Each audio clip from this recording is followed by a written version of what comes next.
তোমাদের অনুষ্ঠান আচার, তোমাদের মন্দির, তোমাদের রাস্তা, এই যে কালকে একদিনে গিলানির রাস্তাটা করে দিছে, ওই যে এই মন্দিরের মধ্যে যে ঢুকে যে রাস্তাটা দেখো গানঘরের সামনে একদিনে রাস্তা করে দিছে। নিজাম চৌধুরীরা কইছে কইরা দাও, কইরা দিছে একদিনে।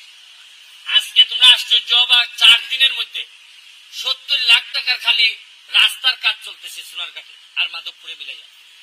এর মানে হচ্ছে যে কাজ কি পরিমাণ হওয়া সম্ভব এটা আমি দেখাই দিতে চাই। তাহলে এর মানে কি আগে কি টাকা আইছে না? আগে কি নেতা ছিল না?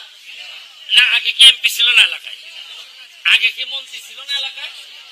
তাইলে ভাই, তাইলে রে ভাই কেন রে ভাই মাসের পর মাস, কেন রে ভাই বছরের পর বছর আগুনে পুরাইলা, রোদে পুরাইলা আর বৃষ্টিতে ভিজাইলা?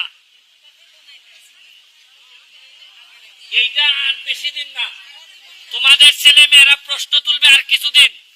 প্রশ্ন তুলে বলবে যে কেন আপনারা আমাদের ভোট নিয়ে আমাদেরকে এত নির্যাতন করলেন।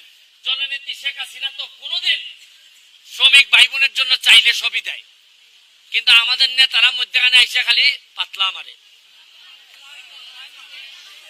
এইবার বুঝতে শিখেন, এইবার বুঝতে শিখেন, পাতলা মারার দিন শেষ, নতুন বাংলাদেশ। কি পাতলা মারার দিন শেষ, এখন নতুন বাংলাদেশ। কি নতুন বাংলাদেশ? আমার সাথে কও, পাতলা মারার দিন শেষ, নতুন বাংলাদেশ। পাতলা মারার দিন শেষ, দুর্নীতি করার দিন শেষ, নতুন বাংলাদেশ। চললে জোর নাই কেনে খাইছো না? আবার কও, দুর্নীতি করার দিন শেষ, নতুন বাংলাদেশ। একসাথে হইতেইব, দুর্নীতি করার দিন শেষ, নতুন বাংলাদেশ।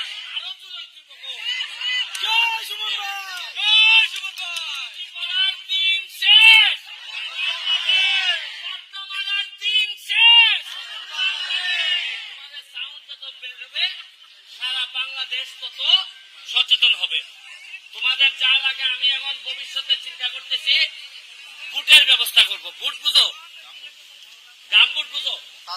এই যে কাদায় কাদায় যে যাও, ছোট এক ধরনের জুতা আছে যেগুলাতে পায়ের মধ্যে আর কাদা মাটি গুলা বা কোনো কিছুতে পা কাটবে না, জীবাণু লাগবে না।